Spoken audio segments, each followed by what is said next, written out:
Yeah, we're bang on time. So me and you who are here right now, we're just the early birds. I don't expect anyone else to be joining us to talk about this week's topic until 10 o'clock. So if you're here, if you can hear me, because everything now, we have to fast and pray before we start with anything. So just to let me know that we're good. Those of you who are with me on YouTube Live, let me see some indication. Thank you very much. That's Chizo. Appreciate. So now that he has confirmed or she has confirmed that you're here, you can hear me. We will now start with the week that was. I was in Ibadan. I traveled to Ibadan on Monday for a function that took place at the Trenchard Hall in UI on Tuesday. It was a book launch for a dear old friend. When I say old, not that I've known him for long, but he is old. Akoguntola Adeniyi. It will be his 81st birthday in a few weeks' time. But he was launching a trilogy of books. 81 is going to be in a few weeks. But he launched 3 books in one day. And I have this predilection, see. If you invite me to the birthday of an old person, maybe a friend's parent, I'm always very eager to attend those occasions. But that's also because I hate funerals. So when old persons give me any opportunity whatsoever to celebrate them, I never fail to take the opportunity. And Chief Tola Adeniyi is one of the older Nigerians worthy of celebration because he stood at the barricade for years, hounded into exile. I know they've given Nadeko a bad name these days, but he was one of those hounded into exile. And he is a good man. So it was a pleasure to travel to Ibadan to celebrate him. And it was also even more joyous for me because I got the opportunity to be introduced to someone I had admired from a distance. And that is no other than Auntie Funsho Adebola, Chief Bola Ige's daughter. I'd admired her from a distance for a while, knew her tangentially because of my association with the father, who was something of a mentor, even though I knew him only for a very brief period at close proximity. So it was a pleasure to come into contact with Auntie Funshaw. It was an absolute pleasure. And that happened at Trenchard Hall that day. I also got a hug from the old man, Chief Farumbi, whose daughter was my friend in my law school days. It was just, I'm sharing this so that you would understand that Nigeria is not always doom and gloom. Once in a while, we get the pleasure of the company of older persons, depositories of knowledge. And then when I was coming back to Lagos on Tuesday, Nigeria happened to me. A journey that shouldn't take more than 2 hours. I ended up being on the road for as high as, I think, almost 5 hours. Couldn't come back through Lagos-Ibadan Expressway because for some reason, there was just some traffic, maybe an accident, maybe whatever, from a Shagamu interchange. So I had to come in through Ekpe, where I saw what is possible if we had governance in Nigeria. They're resurfacing the Benin Ore Shagamu Expressway. And at certain sections, they've done an appreciable amount of work, even though we all know that there was no public tender of any sort. They're still getting the work done. So even though we must continue to point out the obvious grand larceny that is taking place in the name of contracting, where only Chagori and his people get contracts, I saw work being done. But of course, that also came with his own discomfort. So in a country as large as ours, boasting to be the giant of Africa, you have only one road in and out of everywhere, no alternate road of any sort to speak of. So I ended up spending close to 5 hours to get back to Lagos on Tuesday. And then I had to fly off to Oka, see my life, on Wednesday, where they had the law week and I was invited to deliver a speech there. That was on Thursday. But I went in a day early. Nigeria happened to me on my way back. United Nigeria Airline made sure that he ran all kind of shenanigans on me. I had to, my flight to Oka, from Oka to Lagos, that was scheduled for I think 6:30. My assistant was trying to check me in, and before you knew what was going on, they told us they had rescheduled for 9:40. So what was meant to be a 6:30 flight, 6:30 p.m. flight on Thursday was rescheduled to 9:40 a.m. I warrant that United had no flight out of Oka that day. But of course, the Nigerian must constantly be subject to the impunity of both the government and companies. Every operator in Nigeria knows that there will be no consequences. So I had to pay almost 87,000 to the same United airline to now get back to Enugu by road to take a flight they advertised as 3:45.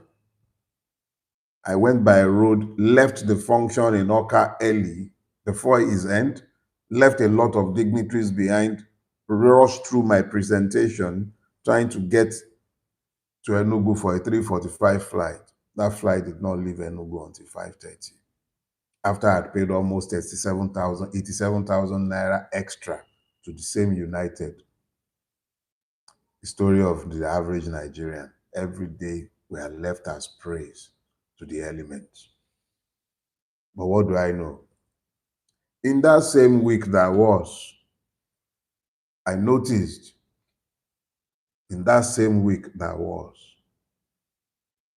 that nothing has happened to Joash Potash Amopiton. Tinubu, who appointed him, has not bothered to say a word. And of course, Joash is a man with minimal honor or integrity for that matter. I'm sure he's hoping he will write this out. But the question is this. When the umpire is as hopelessly compromised as Joash Amopiton is, what manner of election are you guys preparing for? The opposition, quote and unquote, persons looking to run for offices in the coming election, exactly how do they expect these elections to turn out? Why are they waiting until after a compromised election before they will start bleating from the rooftops? Isn't this the time when you should be demanding the removal of an obviously compromised referee? I know the same Tinubu would appoint the others. Whoever he cares to appoint is whom the Senate will ratify again. Yes, but as long as he brings somebody who is not so blatantly in the face compromised, that is what the system says. You would have to accept that. But when they make the error of bringing someone this obviously compromised, the duty falls on you as conscious beings to demand the removal of such a person. You cannot reasonably be preparing for an election that will be conducted by this man and tell me that you have your senses and wits about you. It is not possible. It was Ren Descartes, if that's how the French pronounces his name. He said, and he was actually interpreting Latin. He said, I exist, therefore I am. Cogito ergo sum. For you to exist means that you recognize the sovereignty of your intelligence. You can take the evidence of your senses and act on the basis of what you see, not what somebody else is telling you. Joash Amupiton is on record. The most, in actual it would have been better if Amupiton had simply said, okay, yes, I did say those things, but I am not a card-carrying member of the party. That was my opinion as a Nigerian. Some sophistry might have been better than the outright denial and then the attempt at covering his track. Vainglorious attempt. Silly, asinine, brainless, denying what is obvious. That tells you that this is a very dangerous man who is most capable of multiple levels of deception, denying his own identity in the marketplace. You've been caught with your pants down. The last thing you're capable of doing at that point is to continue to carry on denying what is patently undeniable. But the man continues to deny, which is fine. But whilst he continues to deny, do you exist? Are you still capable of making logical deductions? If you are, how do you justify finding tolerance for that man's continuation in office? I told you way back 2023, Tinubu had not done anything. He didn't have to. I told you there will be no election in 2027. I'm not saying that INEC will not have result to declare. I'm not saying some of you will not go out to vote. I'm not even saying don't vote. I'm simply saying to you, as I said then, there will be no election in 2027. That is not an invitation to inaction. And when we get into the body of my lecture this morning, you will see, because I'll point these things out to you clearly. But it is critical that you first of all start from the basis where you tell yourself, this man who is sat in this office, not that I'm imagining it, not that it's an opinion, but it should be something based on firm conviction, based on the evidences of your own senses. Amupiton is compromised. He is incapable of delivering anything resembling free and fair election. Now, as I have already considered, it does not mean that who is coming behind him will be any better or different from him. Tinubu is unlikely to appoint somebody who hasn't expressed a readiness to take instructions. So I'm not suggesting that the removal of Amopiton will be the beginning and end of our electoral woes. No. But at a minimum, if you still hold on to this illusion, do the needful. Demand the removal of that man. You're not getting anything that looks like free and fair election under him. I must round up this section. Oh, I'm saying that my time is even spent. So don't worry. Since all these things are linked, we'll come to it in the course of our discourse this morning. So this morning, I want to speak to us. Oh, sorry, for those of you who are just joining us, let me do the formalities again. Good morning, everybody. Welcome to a new week. And this week, I would like to speak to a subject that is not likely to take us too long.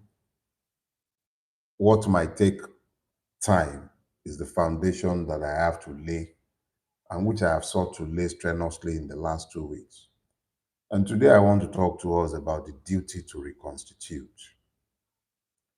The duty to reconstitute.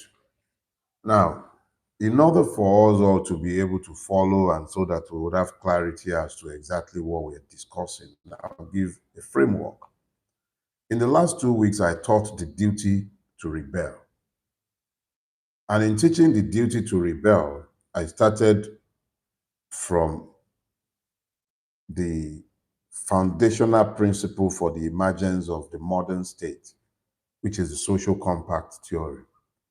But I then went to Jean-Jacques Rousseau, where he said clearly that aligned to the donation of our rights as free persons to create the state, aligned to that is also a duty to ensure that the state we have created honors the contract of its creation.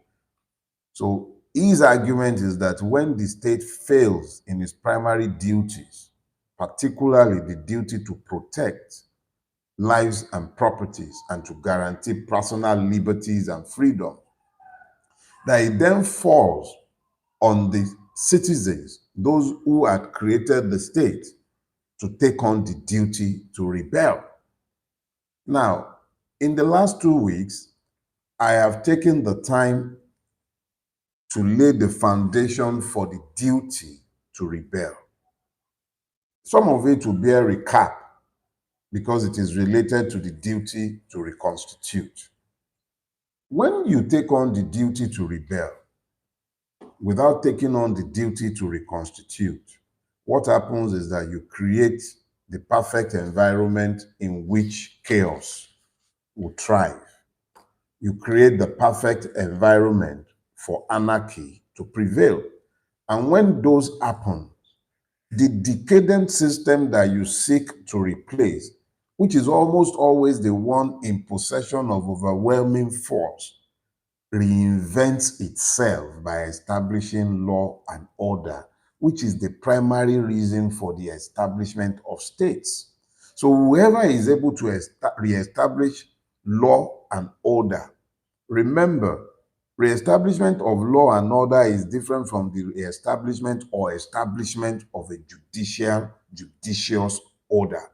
What has happened in Nigeria at various points when people have desired different direction and desired change is that Nigeria has almost always found a way to grab defeat from the jaws of victory. So at various points in our history, we have had popular uprising demanding change of the Nigerian state, and these has eventually devolved and dissolved into violence. Because whilst we did okay with the duty to rebel, we failed at the duty to reconstitute. This brings me to a famous quotation from Kwame Nkrumah.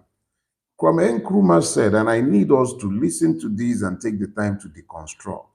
He said that revolutions are brought about by men who think as men of action and act as men of thought. If you think as men of action, it means that you recognize the need to act, but you now act as men of thought, which means that Yorubas, for instance, says this, they say, Alagbara ma mero, baba ole. It means that the person who has power, who has brawn, but does not employ the use of the brain, is perpetually doomed to be the same as the coward or the indolent. What they're saying is what is captured by Nkrumah. What Nkrumah is saying is the same as what they're saying, that even in the application of brawn, be sure to apply your brain. Be strategic in your actions. Do not merely act for acting's sake. If I simply call you and say to you, let's go to the street and protest, there are multiple things to protest about in Nigeria. Multiple things. But the question to ask is this: what would change the day after the protest? The one thing that should already be evident to all Nigerians is the unreadiness of the Nigerian state to embrace any attempt at change, because the state is functioning exactly as it is scheduled, designed to function. So if the state is undesirous of change, and the state is structured in a manner that is designed to ensure the continuity of the state in spite, you get that, in spite of the feelings of those who call themselves citizens but are in truth victims. So if you found yourself in that situation, the only thing you can reasonably do is to sit down and think of the duty to reconstitute. The duty to reconstitute falls on all of us as a collective.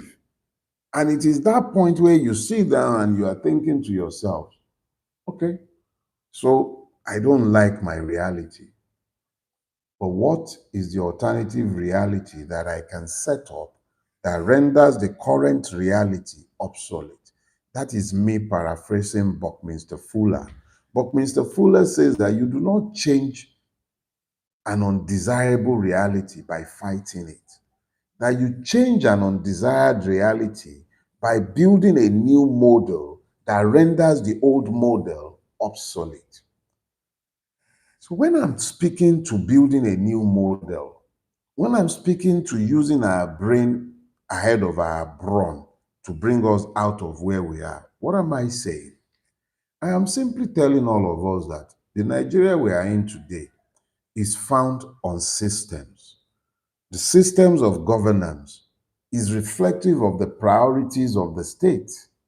The priorities of the Nigerian state can be seen clearly in its allocation of resources and what it spends its money on, where the Nigerian state concentrates. The choices it makes are pointers at what is important or what it deems important to it.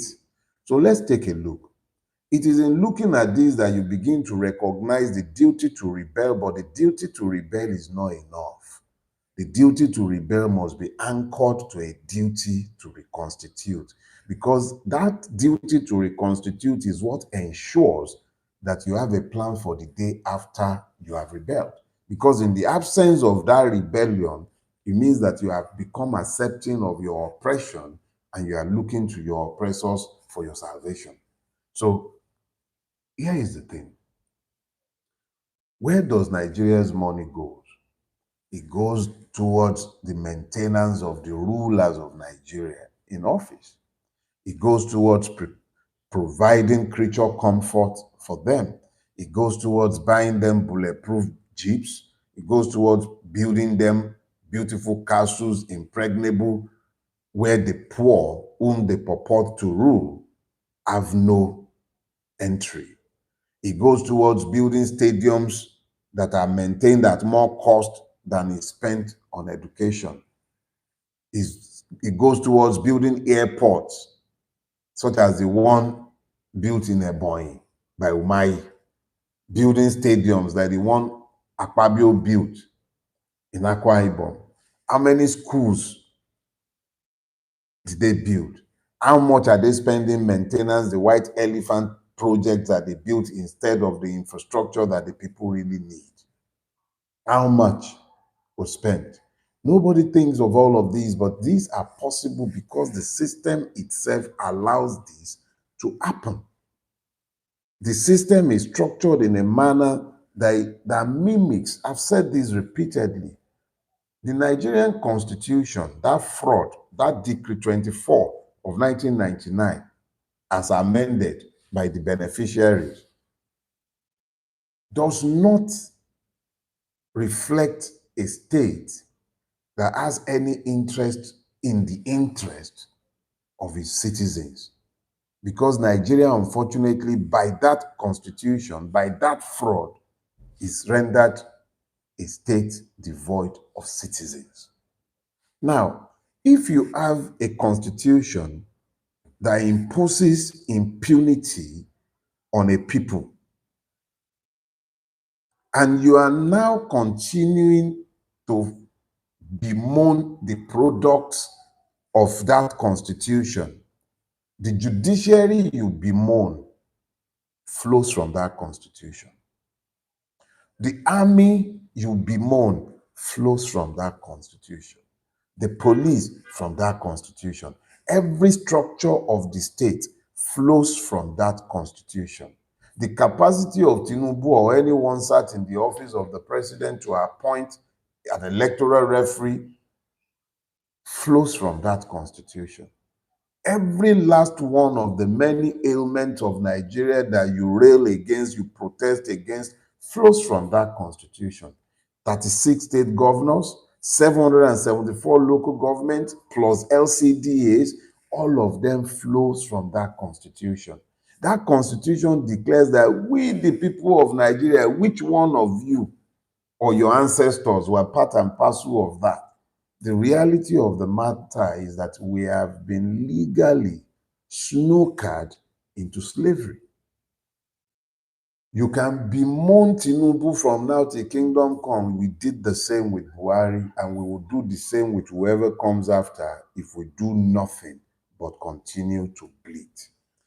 So I said to myself, if we must fulfill our duty, hear that, our duty to reconstitute, if we must move beyond this belly aching that has become our constant menu, if we must, it would be because we raised ideas that are superior to the one that currently governs us. And then we mobilized ourselves behind those ideas. And I made my first attempt at that.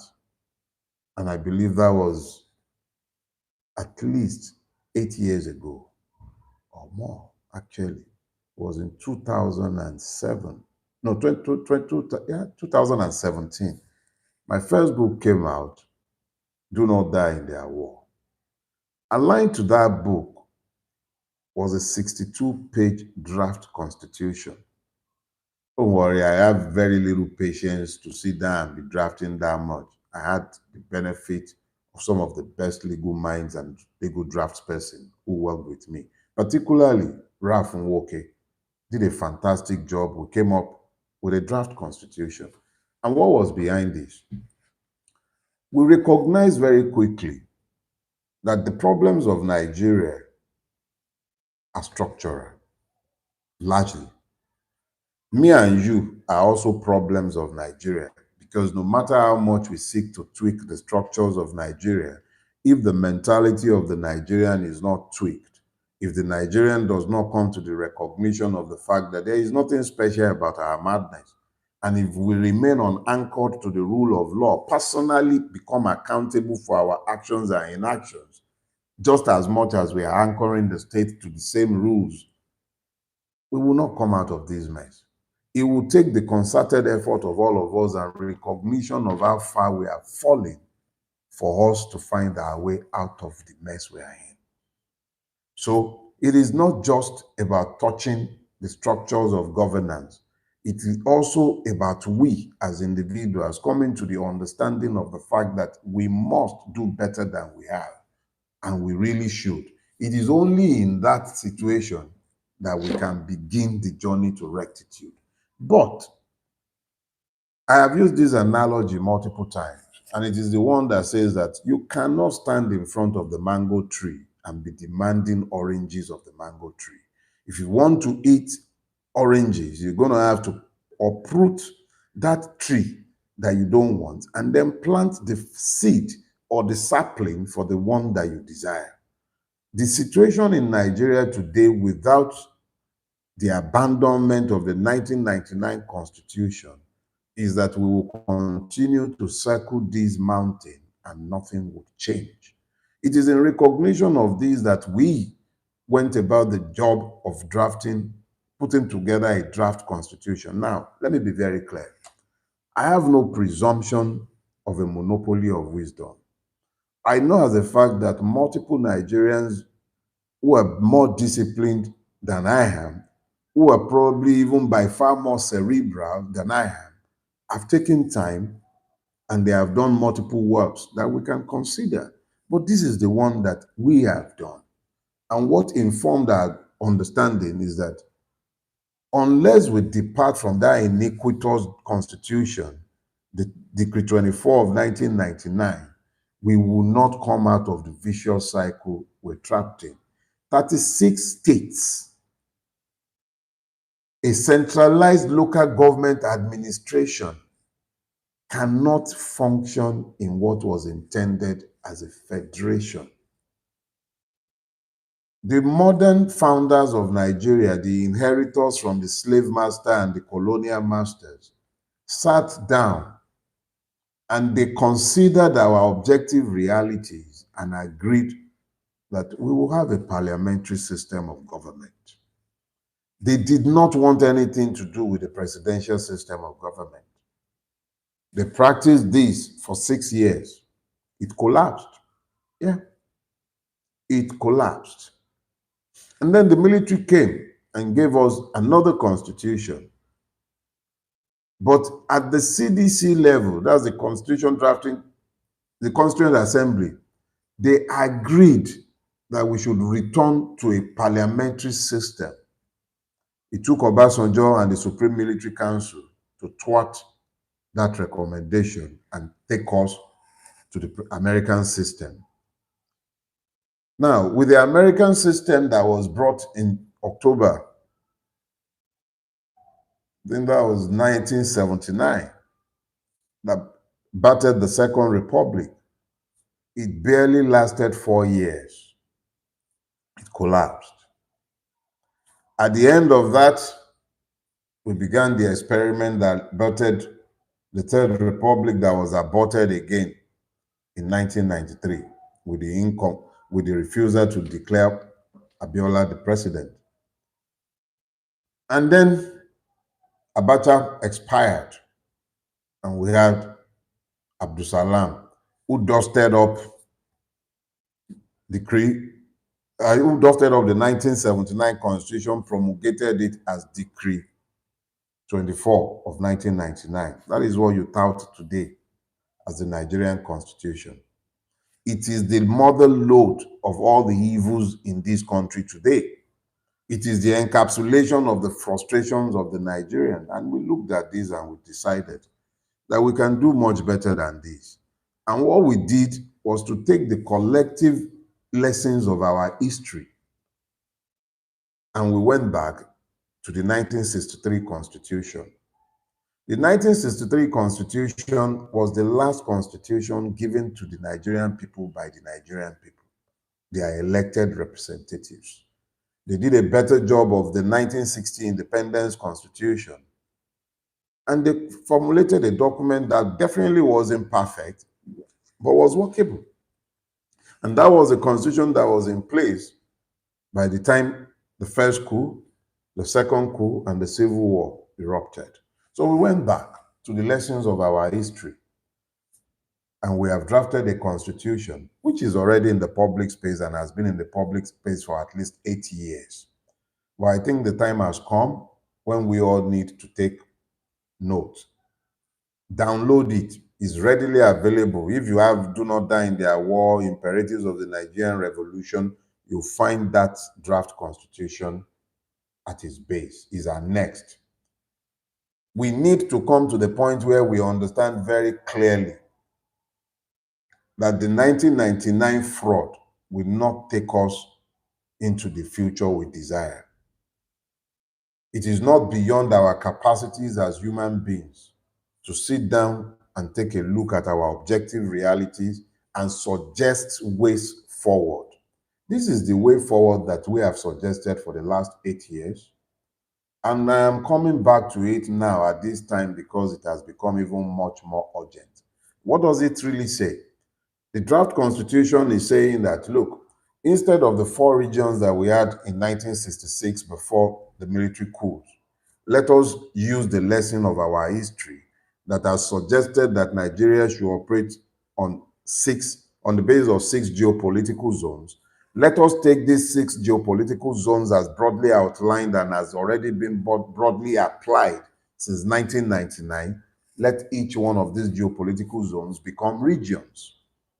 If these geopolitical zones become regions, it means that we cut down the cost of governance. Instead of 36 state governors, you have 6 premiers administering each region. We also said, let us go back to having a parliamentary democracy. Parliamentary democracy in the sense that instead of the winner takes all that we currently have, let each region have its own regional assembly.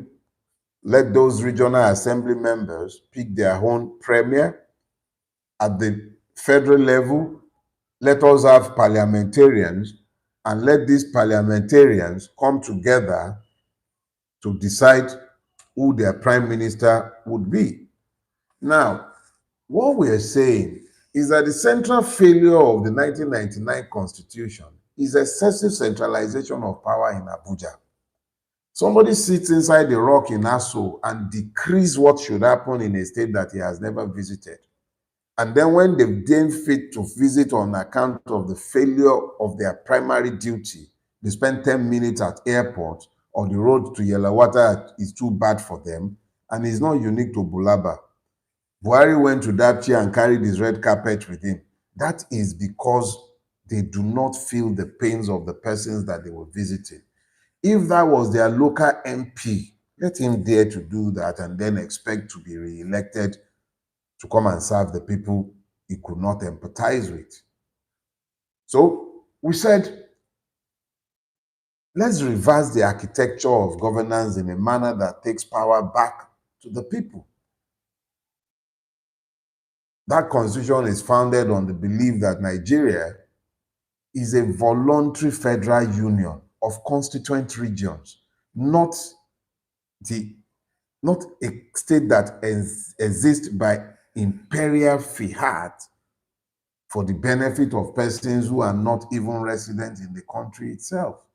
So each region becomes a constitutional entity with meaningful autonomy, including control over policing, local governance, and judicial systems.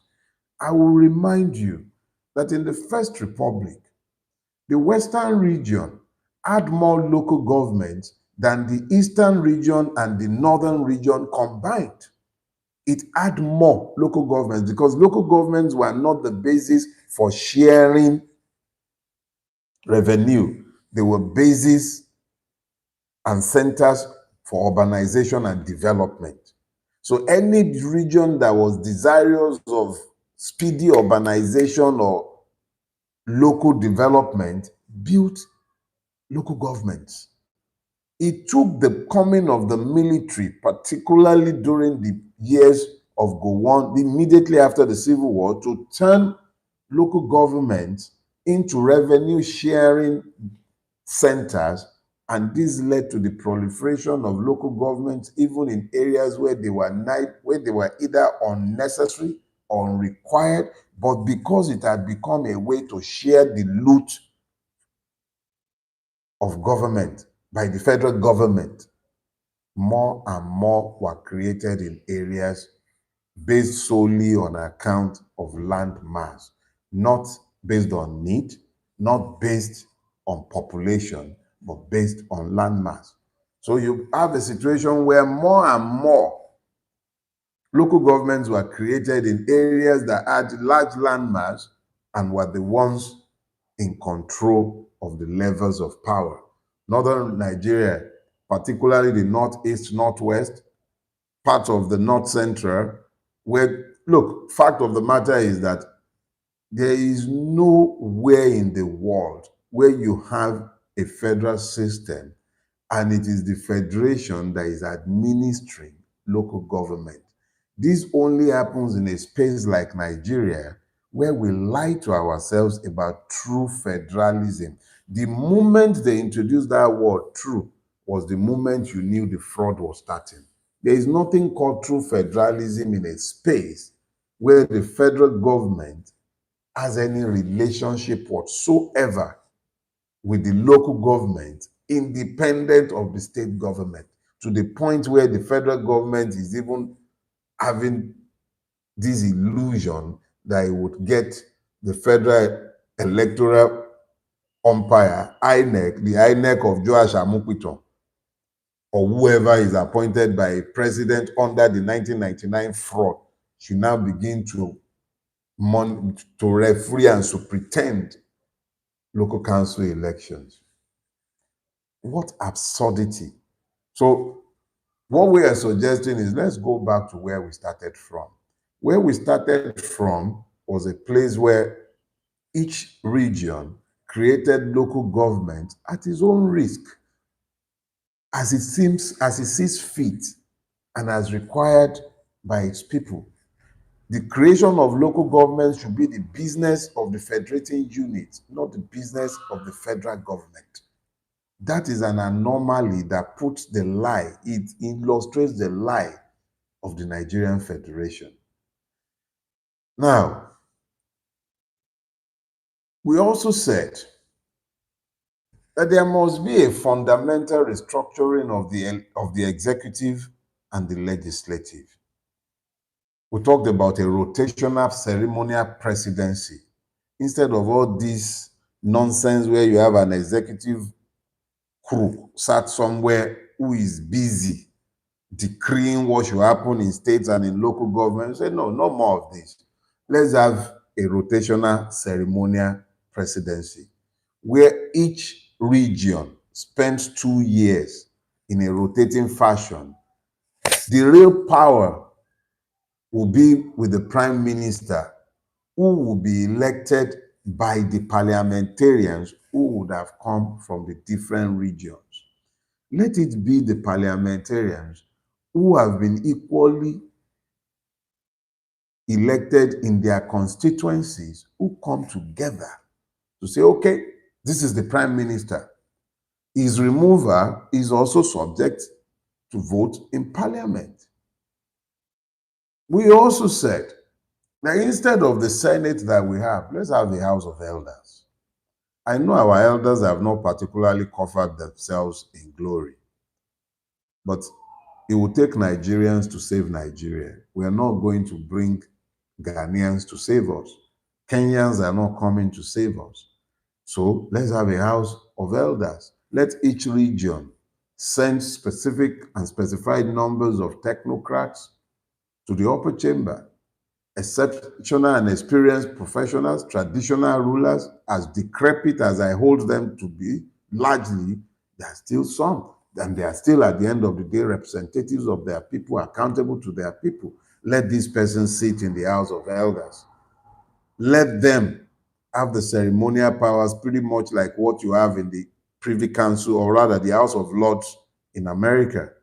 It cannot, I say, it cannot take primacy over the House of Parliament, but it exists as an advisory body. We also said, let there be fiscal federalism. There will be a distributable pool into which money comes from natural resources, but the bulk of what is found in a region should stay in the region. If you mine petroleum in a region, that region should be allowed to keep at least 50% of what is mined in its region. The balance should go into a distributable pool in the federal purse for distribution as required by the different regions. You found gold in the land, yes, 50% of that should go to the region. This would remove the overbearing nature of the powers that are vested in the federal government. There should be a right to secede. If there is a right of entry, there should be a right of exit. Any of these regions should be able to merge. So if the North Central wishes to merge with the Western region, it should be able to. A plebiscite should be allowed. Let me take us down memory lane. In 1962, a need was identified to create the Midwestern region. This was further to recommendation of the Willings Commission on the Right of the Minorities, which had already suggested that additional regions should be carved out of each of the existing ones. It started with the Western region, but it didn't happen by decree. A motion was taken before the Western Regional Assembly. It passed by a 2/3 majority, and the motion was to create the Midwestern region. Pursuant to this, an economic survey was carried out.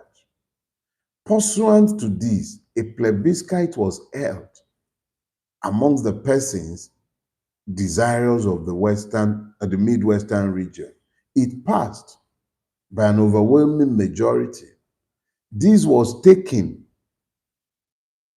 before the Federal House of Representatives. It passed.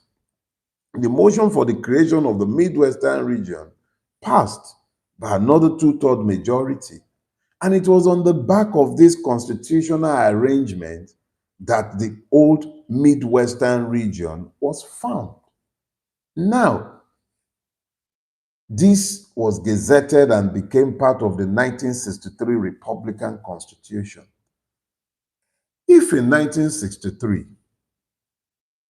that is 64 years ago, oh no, 63 years ago, Nigerians were seized of the capacity to restructure themselves and govern themselves to the point where they could have plebiscite, they could have economic surveys, they could take two-thirds majority in the House or in the Western Regional Assembly, go to the Federal House of Representatives. They could do all of this.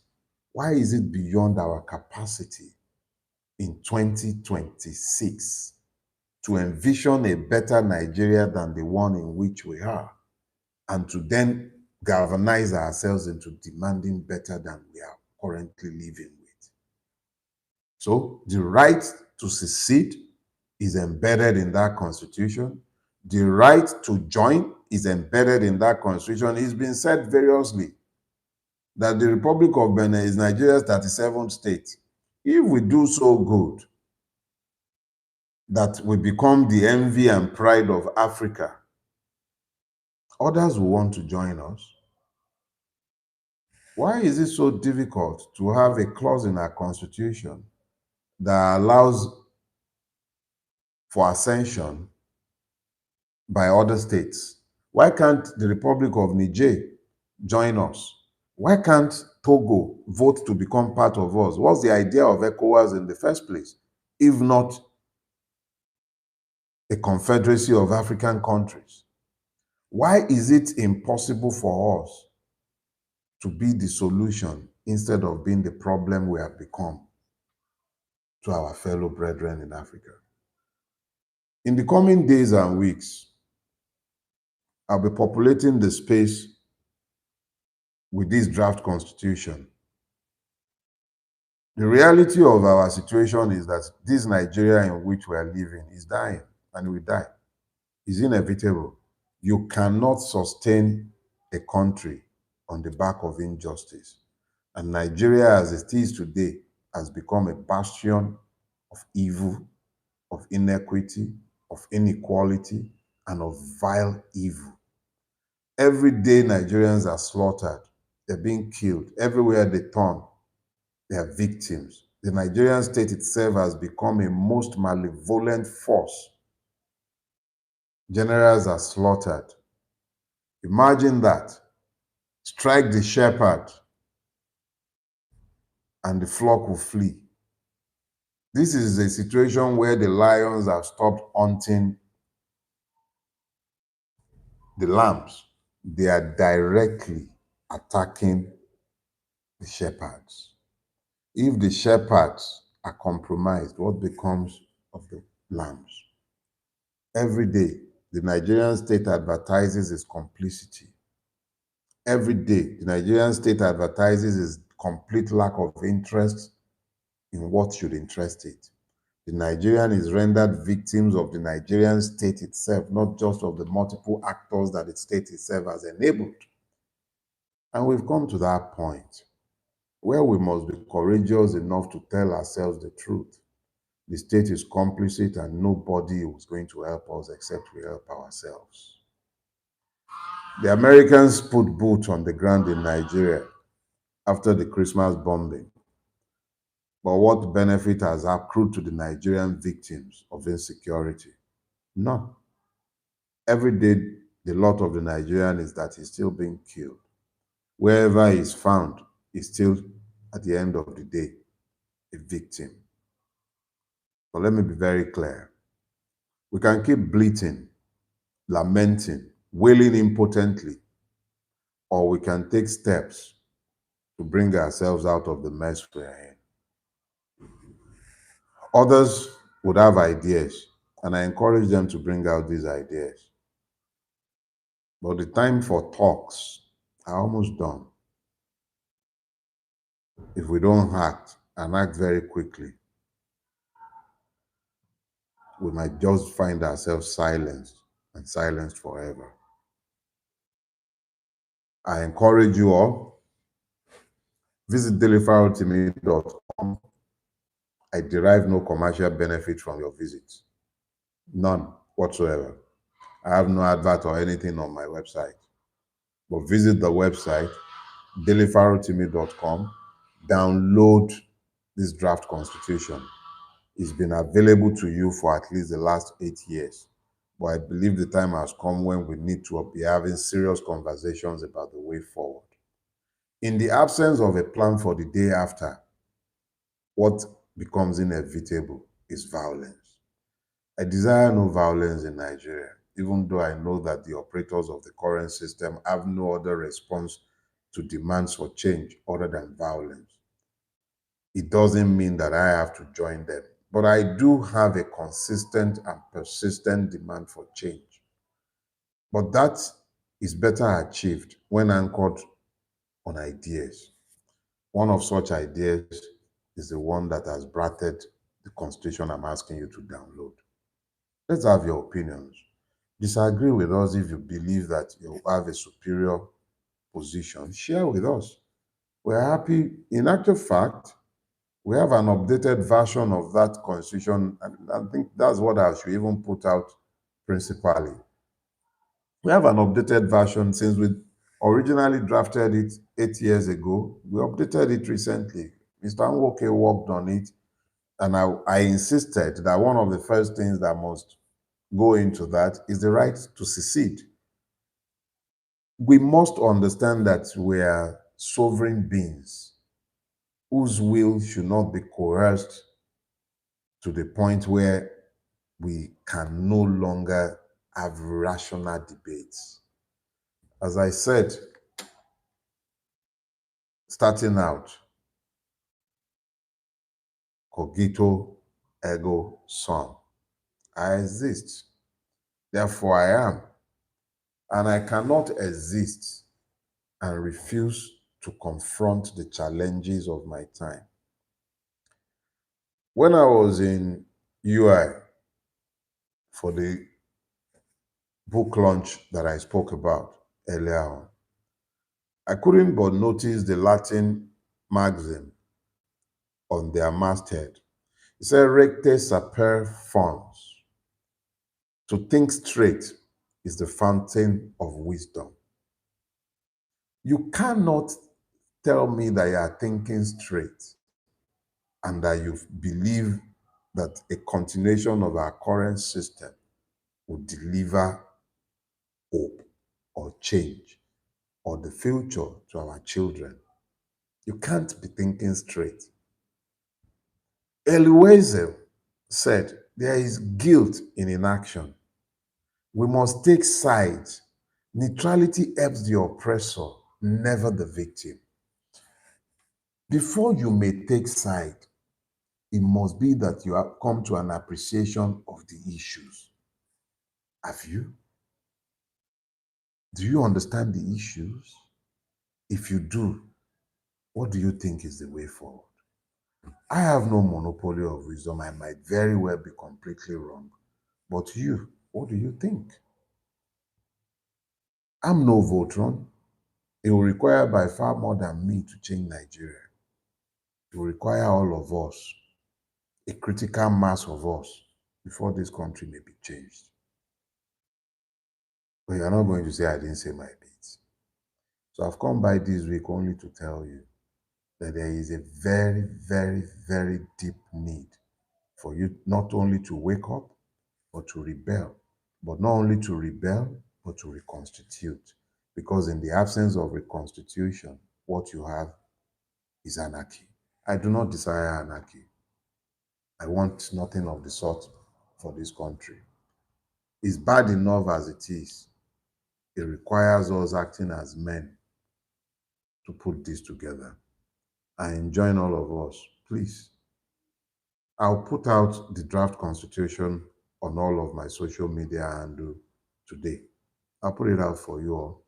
And it would anyway, don't let me announce anything ahead of time, but this one will put out today. But go to my Facebook page, it's the easiest place to put out these things. So I'll put out the draft constitution. If you have the time and the capacity, go to my website. I recommend very highly that you guys please download the imperatives of the Nigerian Revolution. If it's a revolution, it means all of us did it. No Voltron is going to give you a revolution. It'll be all of us, not one man. All of us. One man may galvanize it, but all of us is what it will take. God bless you. Have a blessed week ahead. And yes, if you are still one of those hoping to have an election, at a minimum, Joash and Mukwiton must go. Bye-bye.